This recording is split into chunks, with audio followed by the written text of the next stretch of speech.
All right, music fans, welcome back. Harmless Dave here, talking real music in real time for real people just like you and just like me.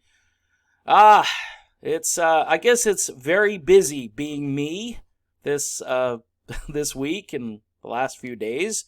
I gotta tell you, Deen Castronovo via Twitter and through some communications that I've had with him, has indicated to me that, of course, he will not be rejoining Journey as their drummer.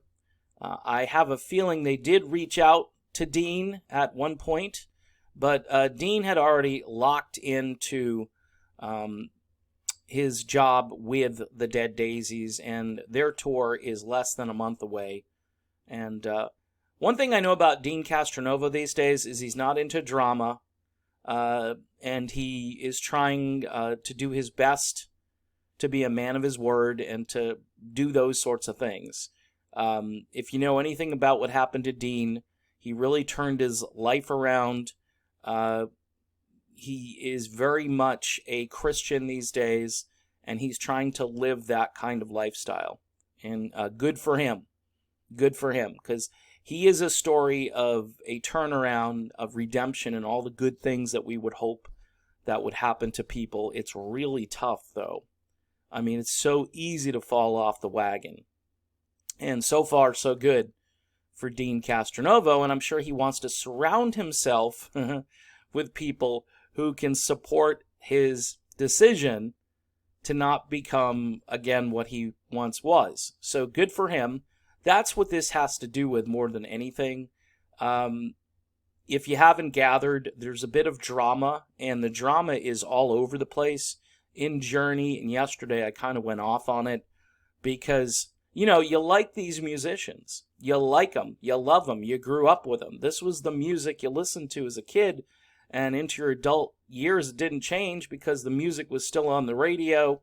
And you had your albums and so forth, and you hold on to this stuff. It's nostalgic, it's important, but yet the people surrounding it are like little piranhas, or large piranhas, trying to get their cut.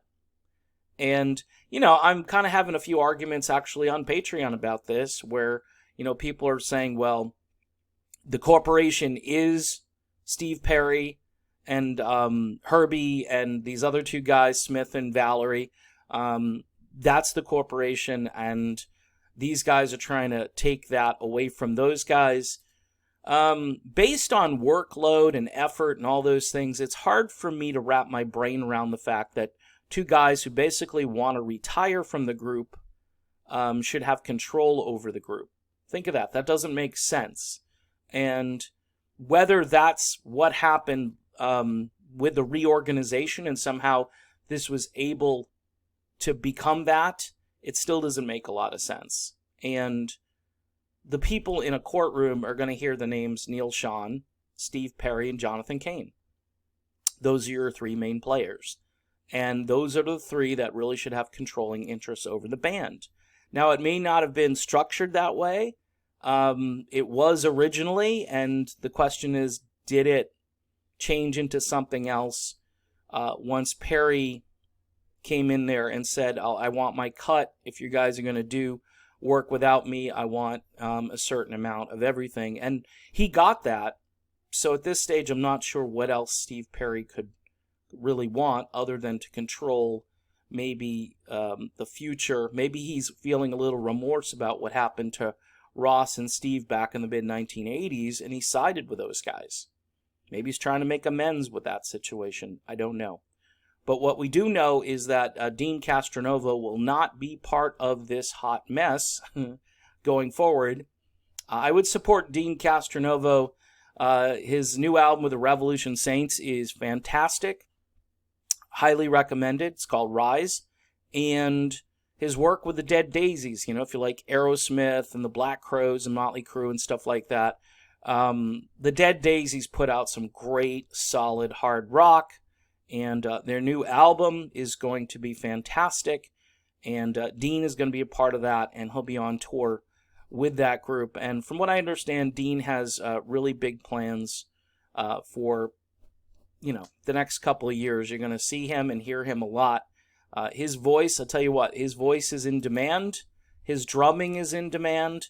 And he's an easygoing guy who's approachable and not your typical rock star dude. As you can see here, he's playing with the band Bon Journey. They are a tribute band. For those of you who don't like tribute bands, they are a tribute band, and Deen shows up here to sing faithfully.